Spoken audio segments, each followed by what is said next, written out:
کیوں؟ اس لیے کہ یہ شب بڑی اندوہناک شب ہے. ہمیں روایتوں میں نہیں ملتا کہ 19ویں رمضان کو یا 21ویں رمضان کو علی نے آپ کو ویسے پکارا ہو جیسے آقا حسین نے کربلا میں پکارا تھا. فرمایا تھا حل من ناصر ینصرنا حل من مغیث یغیثنا. ارے کوئی ہے مدد کرنے والا جو ہم اہل بیت مصطفیٰ کی مدد کرے؟ کوئی ہے؟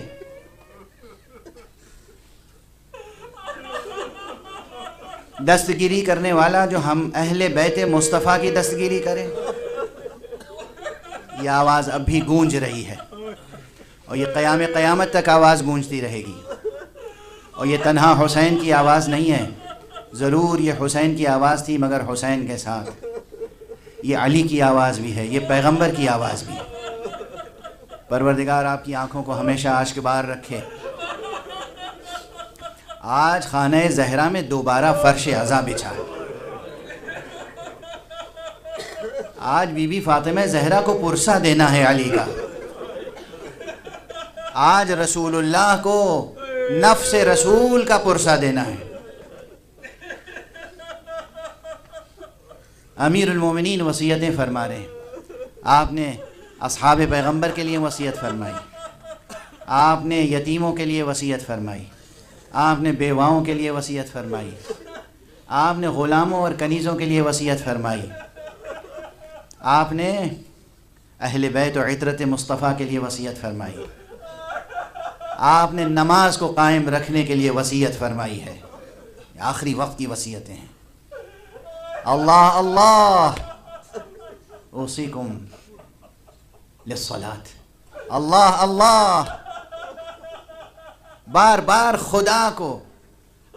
خدا کا واسطہ دے کر ایک ایک چیز کے لیے وصیت فرمائی. اور اس کے بعد خصوصیت کے ساتھ اپنے غسل و کفن کے لیے وصیت فرمائی. بس آپ کی آوازیں بلند ہیں تو ایک فقرے میں پرسے کا شاید کچھ تأثر قائم ہو جائے. ہم خود آقا امیر المومنین سے کہیں آقا آپ کا سر مبارک زخمی ہے، شگافتہ ہے، زہر کا اثر ہے، دونوں شہادتوں کے اسباب جمع ہو گئے آپ کی ذات میں، تلوار کا زخم بھی اور زہر کا اثر بھی. یہ جو آپ کے دو بیٹے بیٹھے ہوئے ہیں حسن اور حسین، آقا ایک زہر سے شہید ہوگا اور ایک تلوار سے. ایک زہر سے شہید کیا جائے گا اور ایک تلوار سے. اور آقا یہ دونوں بیٹے آپ کا جنازہ تو بہت اہتمام سے اٹھائیں گے،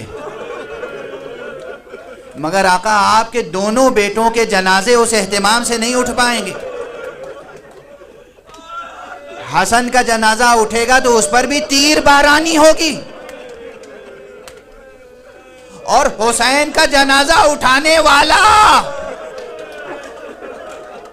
زنجیروں میں جکڑا ہوا ہوگا. حسین کے جنازے کو تو گھوڑوں کی ٹاپوں سے پامال کیا.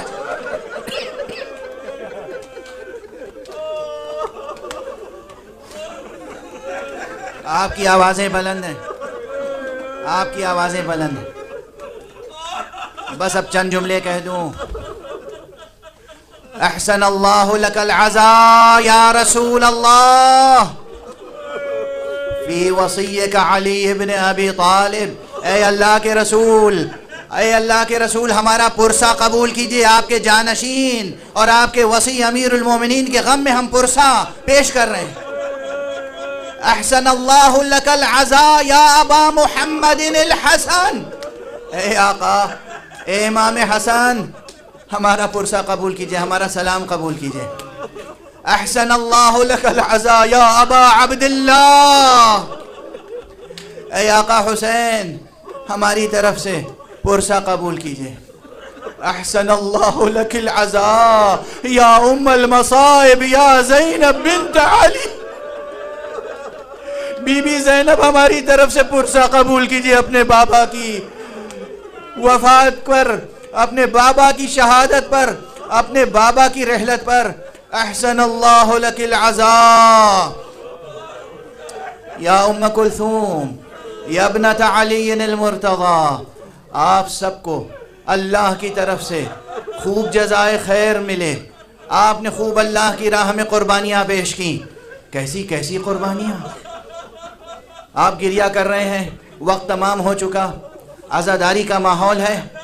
بس مجھے اندازہ ہے ابھی ایک مشہور روایت ہے مگر اس کی طرف بھی اشارہ کر ہی دوں تاکہ کچھ اور چند آنسو اور بہا سکیں ہم. آقا حسن آقا حسین بابا کے جنازے کو لے کر گئے، دفن کر کے واپس آ رہے ہیں. واپس آ رہے ہیں تو دیکھا ایک خرابے سے آواز آ رہی ہے، ایک کھنڈر سے کسی کی آواز آ رہی ہے.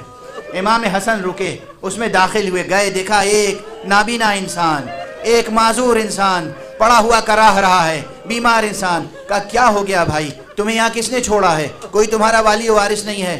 اور اس نے کہا کوئی آتا تھا روزانہ اور میرے پاس بیٹھ کر مجھے کھانا کھلاتا تھا، میری دلجوئی کرتا تھا، مجھے صبر دلاتا تھا، دلاسا دلاتا تھا، میرے لیے دوا کا انتظام کرتا تھا. کہا پھر کیا ہوا؟ کہا بس 2 دنوں سے نہیں آیا ہے. کہا تمہیں معلوم ہے وہ کون تھا؟ وہ کوئی اور نہیں، میرا بابا علی مرتضی تھا. ہم بابا کو دفن کر کے آ رہے ہیں، اب وہ تمہاری خبرگیری کو نہ آ سکیں گے.